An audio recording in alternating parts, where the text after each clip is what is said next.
खबर सीमांचल के सभी साथियों का बहुत बहुत स्वागत है। टॉप स्टॉक में आज हम एक खास सक्सेस से आपकी मुलाकात कराने के लिए जा रहे हैं, जो किशनगंज की बेटी है, गांव से निकल कर के आई है और बीपीएससी 64वीं परीक्षा पास करके सबके दिलों की धड़कन बन गई है, सोर्स ऑफ इंस्पिरेशन बन गई है और जिले की दूसरी महिला अधिकारी बनने का गौरव हासिल की है। हमारे साथ रचना कुमारी जी हैं। रचना जी, आपका खबर सीमांचल में बहुत बहुत स्वागत है जी, धन्यवाद। कितनी खुश हैं आप, ये बताइए, लोगों से शेयर कीजिए। सर, बहुत मेहनत के बाद मिला है तो बहुत ज़्यादा ही खुश हूँ। और मेरे जो जिलेवासी हैं, मेरे गांव वाले हैं, वो मेरे से ज़्यादा मुझे लगता है वो लोग खुश हैं। तो उनकी खुशी, मेरे परिवार की खुशी देख करके ना मुझे और ज़्यादा खुशी हो रही है। और मुझे लगता है कि मतलब जब से मेरा सिलेक्शन हुआ है ना, मुझे इतने सारे लड़कियों के कॉल आ रहे हैं ना, तो मुझे उस चीज़ की भी बहुत खुशी है कि लड़कियाँ इंस्पायर हो रही हैं, वो भी अब आगे बढ़ना चाहती हैं। जीना जी की कामयाबी से यहाँ के लोग इंस्पायर हो रहे हैं और बार बार कामयाबी के मंत्र पूछ रहे हैं। तो ये जो सफलता आपको मिली, इसके शुरुआत के दिनों से अब तक की कहानी लोगों से शेयर कीजिए आप। सर, मेरी जो प्रारंभिक शिक्षा हुई है वो सरस्वती शिशु मंदिर भादुरगंज से ही हुई है। उसके बाद मैंने यहाँ मिडिल स्कूल से 8th किया और फिर मैंने प्रोजेक्ट गर्ल्स हाई स्कूल भादुरगंज से अपनी 10वीं की पढ़ाई पूरी की। उसके बाद मैं पूर्णिया चली गई, विजेंद्रा पब्लिक स्कूल से मैंने 12th किया। फिर ग्रेजुएशन मैंने पटना विमेंस कॉलेज पटना से किया और फिर वहीं से मैंने मतलब 1-2 साल मुझे लगा कि थोड़ा जैसे बैंकिंग वगैरह के लिए मैंने ट्राई किया, लेकिन उसके बाद चूंकि मेरा मेन था कि मुझे सिविल सर्विसेज ही करना था, तो के लिए तैयारी शुरू की। तो सिविल सर्विसेज को ही आपने क्यों चुना, ये बताइए आप लोगों को। आखिर वो सोर्स ऑफ इंस्पिरेशन कहाँ से मिला या टर्निंग पॉइंट क्या रहा कि आप सिविल सर्विस ही ज्वाइन करना चाह रही थी? जी सर, मेरे जो पिता हैं वो पंचायत सचिव हैं, तो मैंने हमेशा उन्हीं से सुना था ये वीडियो के बारे में, डीएम के बारे में, तो उन्हीं से मुझे जानकारी मिली। उन्होंने कहा कि तुम्हें करना है तो इसको करो, सिविल सर्विसेज ही करो। और एक तरह से मुझे जो इंस्पिरेशन मिली वो अपने पिता से ही मिली आगे बढ़ने की, और उन्होंने काफ़ी सपोर्ट भी किया मुझे यहाँ तक पहुँचने में। तो ये आपने इरादा कब तय कर लिया था कि आप सिविल सर्विसेज में जाना ही जाना है? सर, मेरा ग्रेजुएशन के बाद ही पूरा जो एक रुझान था वो सिविल सर्विसेज की ओर ही रहा। कितने साल तक तैयारी की आप? सर, मेरा ग्रेजुएशन के बाद मैंने 1-2 साल तो इधर लगाए और 2015 से मैंने शुरुआत की। आपकी कामयाबी से घर में तो उत्सव का माहौल है। जी जी। तो इसका क्रेडिट, श्रेय आप किसको देना चाहेंगे, वो बताइए। सर, ये तो मेरी पूरी फैमिली को इसका क्रेडिट जाता है, क्योंकि उन्होंने तो काफ़ी सपोर्ट किया है। उनके सपोर्ट के बिना शायद मैं यहाँ तक नहीं पहुँच पाती, क्योंकि आप तो जानती हैं कि यहाँ पे जो लड़कियाँ एक 12th के बाद, ग्रेजुएशन के बाद तो बड़ी मुश्किल से कर पाती हैं। हाँ, वो भी बड़ी मुश्किल से कर पाती हैं। फैमिली का सपोर्ट नहीं मिल पाता है तो वो आगे नहीं बढ़ पाती हैं। तो मुझे अपनी फैमिली का सपोर्ट काफ़ी मिला है। अच्छा, कभी कोई दबाव रास्ते में नहीं आया? नहीं सर, फैमिली ने कभी ऐसे दबाव नहीं दिया कि तुम अब शादी कर लो या फिर ऐसे। थोड़ा बहुत तो होता ही है बातचीत, लेकिन ठीक है, मैंने हमेशा अच्छा ही पॉजिटिव आपके डिसीजन को हमेशा लोगों ने सराहा। हाँ, क्योंकि सर मेरा हमेशा से ही उनका जो विश्वास था ना मेरे पर, वो मैंने हमेशा अपने ऊपर बनाए रखने दिया और हमेशा मैंने मतलब मेहनत की वैसे कि इन्होंने कभी वैसा प्रेशराइज नहीं किया, मायूस नहीं किया। हाँ, मायूस नहीं किया किसी भी मामले में, इसलिए आपको आज़ादी मिलती चली गई। हाँ जी, मैंने कभी मायूस नहीं किया उन्हें किसी भी चीज़ को लेकर। मुझे ऐसा लगता है और उन्हें भी ऐसा ही लगता है। अच्छा, ये बड़ी बात है जिसका आपको फायदा मिला और आज आप उनको रिटर्न बैक करके। मुझे यही लगता है कि हमें जो बेटियां हैं, अगर पापा उनके ऊपर भरोसा करते हैं, उनकी फैमिली, तो उन्हें भी अपने उस भरोसे पर उतरना चाहिए, खड़ा उतरना चाहिए। बिल्कुल बिल्कुल। आप एक सुदूर गांव से आती हैं जहां पहुंचने के लिए रास्ते नहीं हैं और सभी लोग जानते हैं मालीटोला मटियारी टेरागंज प्रखंड का एक गांव जो आज हरहरिया गांव के नाम से जाना जाता है। गई हैं कभी गांव में? सर, मेरा जन्म ही वहीं हुआ है। मैं अपने 5 या 6 साल की उम्र तक वहीं पे रही हूँ। वहाँ के नदी, कनकई नदी में मैंने तैरना सीखा है जी। और वहाँ के जो मेरे बहुत सारे वहाँ के फ्रेंड्स हैं, अभी भी हैं। अच्छा। तो ऐसा नहीं है, और हमेशा ही मैं जाती हूँ वहाँ पे, और वहाँ इतना भी दूरी नहीं है कि मैं नहीं जा सकती हूँ। अच्छा। जाती है। अब तो और मन करता होगा जाने का? जी, अभी जाती हूँ। मतलब जिस दिन रिजल्ट आया दूसरे दिन मैं अपने गाँव गई थी। अच्छा जी। तो क्या माहौल था वहाँ का? सर, सब लोग इतने ज्यादा खुश थे, सब देखने के लिए मुझे ऐसे भीड़ इकट्ठी हो गई थी, सब सेल्फी ले रहे थे मेरे साथ। अच्छा। फोटो खिंचवा रहे थे, तो मुझे काफी अच्छा लग रहा था उनकी खुशी को देख करके। क्या आप उनकी उम्मीदों पर खड़े उतरे ना? जी, पहली वहाँ की लड़की होंगी जो कि मैंने इतने आगे तक की पढ़ाई की। और जिले की दूसरी लड़की हैं आप? अच्छा जी, मुझे जिले के बारे में नहीं सर। हाँ, इससे पहले नरगिस जी जो हैं वो बीपीएससी क्वालिफाई की थी। अच्छा, ठीक है जी तो उसके बाद आप हैं, जी, तो ये एक बड़ी बात है, इसके लिए आपको और बधाई। Thank you sir. चलिए, तो आप इसको मैंने ये अटेम्प्ट कौन सा था उसके भी बारे में बताइए आप। सर इससे पहले मैंने 2 मेंस मतलब दिया था, उसमें मैंने क्वालिफाई नहीं किया। ये मेरा तीसरा मेंस और पहला इंटरव्यू था। पहला इंटरव्यू जी। अब आगे आपका 65वीं का मेंस जी, है। अभी आगे मेरा 65वीं का भी मैं मेंस दे चुकी हूँ, अभी अच्छा। रिजल्ट आने वाला है उसका, चलिए और साथ में अभी आगे देना है मुझे। चलिए, तो हमारे तरफ से बेस्ट विशेष है कि आप यूपीएससी तक जाएं।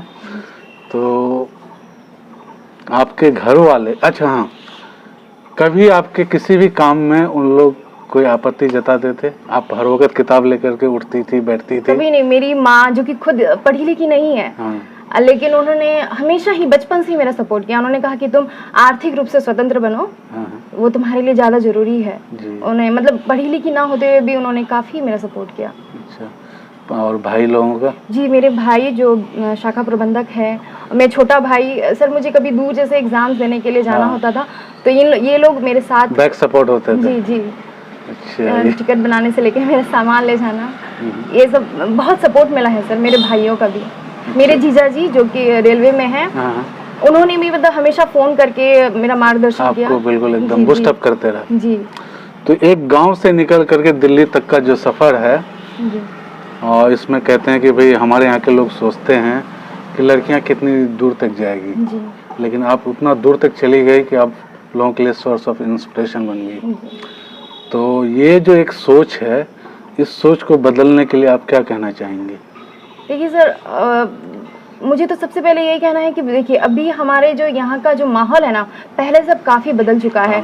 अब जो यहाँ के पिता हैं, मैं देखती हूँ सर कि अब लोग अपनी रिस्क लेने को तैयार है। जी जी, अब बेटियों को पढ़ा रहे हैं, और मुझे मतलब बेटियों से ऐसी कहना है कि आप लोग प्लीज़ अपने जो पिता के जो है जो भी भरोसा है उनको कायम रखिए, और अच्छे से खूब पढ़ाई कीजिए मन लगा करके, ताकि जो हमारा जो समाज है, क्योंकि कहते हैं ना कि सर कि एक बेटी के पढ़ने से पूरा समाज पढ़ लेता है। जी बिल्कुल। तो आप पढ़िए, आगे बढ़िए, तो और भी हमारा जो समाज है वो और आगे बढ़ेगा। समाज, जिला, इलाका रोशन होगा। इलाके का नाम होगा। एक जो हम लोग बोलते हैं ना महिला सशक्तिकरण को लेकर के बात, तो वो तभी सच मायने में होगा जब हम लड़कियां ही पहले अपने अधिकारों को पहचानेंगी और आगे बढ़ेंगी। अगर पढ़ने का मौका मिल रहा है तो बहुत अच्छे से पढ़ाई कीजिए। बिल्कुल बिल्कुल। और यहाँ पे भी रह करके आप सिविल सर्विस कर सकती हैं। जी जी, कर सकते हैं। आजकल ऑनलाइन इतना ज़्यादा सर आपको सोर्स मिल जाते हैं ना कि लड़कियां यहाँ से बिल्कुल पढ़ सकती हैं। और कई लड़कियों की क्वेरीज आती है कि सर कि कैसे शुरुआत करें, तो मैंने उनसे यही कहा था कि आप सबसे पहले कि जो बेसिक्स है अपने वो सही कीजिए, तभी आप मतलब इस लाइन में आइए। हमारे साथ रचना कुमारी की अम्मी, उनके पिता और उनके भाई हैं, जो आज के दिन में बेहद खुश हैं, उत्साहित हैं, और बड़ी मेहनत के बाद ये कामयाबी मिली है तो हर चेहरे पे मुस्कान सजी है। तो बताइए, कितना उम्मीद था रचना कुमारी पर, और आज कामयाबी मिली है तो कितना खुश हैं? नहीं, हम तो बहुत खुश हैं। हाँ। और ये शुरू से ही पढ़ने में अच्छी थी। हाँ। तो मेरा भी था कि हम भी पढ़ाएं, जिस तरह से लड़कों को पढ़ाते हैं बेटों को, हाँ। उससे हम बेटी को भी पढ़ाएं। अच्छा। मेरा शुरू से यही रहा, और हम और लोगों से भी कहना चाहेंगे कि जिस तरह से लोग बेटों पर ध्यान देते हैं पढ़ाई के लिए, उस तरह से अपने बेटी को भी पढ़ाएं। बहुत खुशी की बात है। आप क्या कहना चाहेंगे, बोलिए। हम अपना है कि सबके घर दी। चलिए, बहुत अच्छे। या फोन करे की कुचल होती ऐसे किसी के अपने आप पे खुश रहना, तो मैं तो अच्छा। खुश रहना। कभी डर लगता था कि बेटी कामयाब होगी नहीं होगी? होगी कामयाब। अच्छा, एकदम एक 1 पॉइंट एजेंडा था कि होगी कामयाब। अपने पैर पर खड़ा हो और किसी का दूसरे को मदद करोगे। अच्छा, ये एक जज़्बा था। हाँ, ये जज्बा। इसलिए एकदम पूरी तरीके से इनके पीछे लगे हुए थे। पीछे लगे हुए थे। चलिए, तो आज ये कामयाबी मिली है। तो पहले दिन जब रिजल्ट के बारे में सुने तो उस दिन रात में नींद आई थी या नहीं? नहीं आई थी। आपको नींद आई थी? हाँ, उस दिन बहुत खुश थे हम। नींद नहीं आई? इतने सारे सर कॉल्स ही आ रहे थे ना, इतने सारे सबको, हाँ। कि हम लोग तो रात भर जगे हुए थे लगभग। अच्छा। ये भाई हैं रचना जी की, तो आप बताइए। हाँ, कितने खुश हैं आप? जी, हम बहुत खुश हैं। बहुत एग्जाम दिलाने के लिए ले आते थे? जी, हम साथ में दिल्ली में, हम दोनों साथ में ही थे। अच्छा। 2 साल हम लोग लास्ट 2 ईयर साथ में रहे। हाँ। और फिर 1 साल से तो घर पे ही। तो फिर आपके क्या सपने हैं? जी, यूपीएससी ही है। अच्छा, आपके भी सपने यूपीएससी हैं। चलिए, माशाल्लाह, बड़ी अच्छी बात।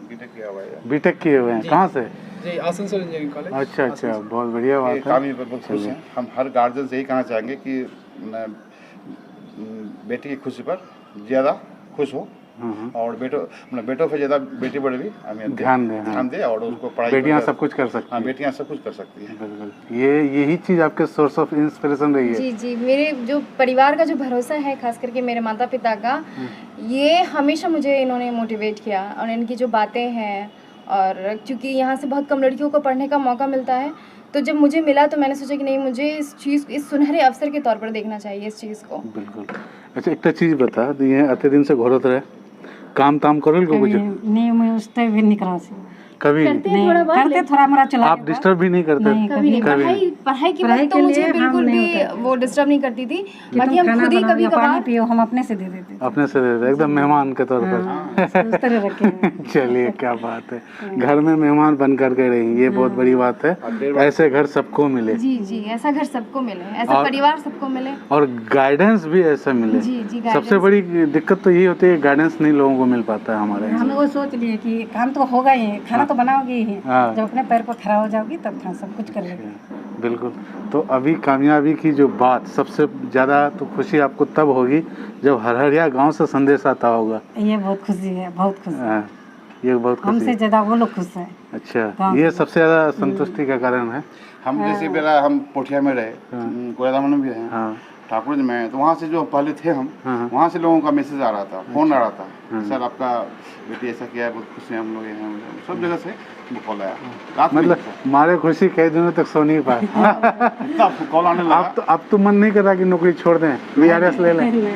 नहीं इसका जो है ना मेन है, मेरा बेटा भी है, हाँ। वो भी दिल्ली में ही रह के तैयारी किया था, हाँ। तो उसका था कि हमको बैंक अधिकारी बनना है। हाँ। ठीक है बनो, तो हाँ। बैंक कहीं तैयारी किया, वो PO में हुआ उसका, तो उससे भी इसको प्रेरणा मिला। हाँ। वो भी बराबर इसको गाइड करते रहा। बिल्कुल। दामाद है मेरा वहाँ दिल्ली में, वो भी CMI है, हाँ। उससे भी इसको प्रेरणा मिला। अच्छा। हम लोग तो जहाँ तक हुआ अपना आर्थिक मदद ये और हुआ, या फिर उसका हौसला बढ़ाए, पढ़ो अच्छा से, पढ़ना है तो उनको और कुछ ध्यान नहीं देना है, क्या है नहीं है दुनिया में उसको नहीं देखना है। तो आप क्या कहते हैं, सुइया का दही खाई है कभी आप? नहीं सर। हमसे ज़्यादा गाँव के खुश है, पर ज़्यादा। कहाँ? अरे, रचना कुमारी जी की बड़ी बहन है और इनके करियर को संवारने में इनका और इनके हस्बैंड का भी अहम योगदान रहा है। आज ये कामयाबी मिली है, कितनी खुश हैं आप? बहुत खुशी हो रही है। बहुत खुशी है। ये किस तरह से रहती थी, क्या क्या इनकी डिमांड होती थी, रिक्वायरमेंट होती, किस तरह से ख्याल रखती थी आप इनका? हम लोग बहन के ही तरह रखते थे। बहन के ही तरह? डिमांड कभी नहीं करती। कभी वो कभी किसी चीज़ का डिमांड नहीं करती। कभी डांटते फटकारते नहीं थे? नहीं। कभी नहीं। लेकिन आपको ये लगता था कि आपकी बहन बहुत वो चीज़ हासिल करेगी जो आपको फख्र महसूस कराएगी, ये आपको उम्मीद थी शुरू से? हाँ, शुरू से उम्मीद थी। इनकी कौन सी आदत आपको सबसे अच्छी लगती थी? खाली किताबों में घिरे रहना? हाँ, पढ़ती थी। अच्छा, आपसे हंसी मजाक करती थी? हाँ, अच्छा, चलता फ्रेंडली रहते थे। अच्छा, मतलब बहुत चारों भाई बहन सर हाँ, चारों बहुत भाई फ्रेंडली हैं। फ्रेंडली है। हाँ, ऐसा नहीं है कि बड़ी बहन है, बड़े भैया है, तो हम लोग चारों भाई बहन बहुत फ्रेंडली हैं। और कभी ऐसा हम लोग डिमांडिंग टाइप की नहीं रहे हैं, ना अपने पेरेंट्स के लिए और ना ही किसी और किसी के लिए। तो ये थी रचना कुमारी के परिवार वाले, बड़े हंसते खेलते परिवार हैं और बहुत ही मतलब ऑप्टिमिस्टिक ख्यालात हैं सारे लोगों के, और जिसका नतीजा ये है कि एक के बाद दूसरे लोग कामयाब होते चले जा रहे हैं, सारे गेजेटेड ऑफिसर बनते जा रहे हैं। लेकिन दिलचस्प बात है कि एक ऐसे गांव से निकल करके ये लोग आए हैं जहां पहुंचने के लिए आज भी रास्ते नहीं है। जैसे हम कहते थे ना कि बहादुरगंज और टेरागाज में कुछ ऐसे इलाके हैं जहां गड्ढे में सड़क है, तो वहाँ से निकल करके ये लोग आए हैं। माली टोला मटियारी के बारे में आप लोग सुन ही चुके हैं, उनका दर्द को समझते ही हैं। फिर बरसात आ गया तो फिर दर्द परेशान करेगा। तो माली टोला के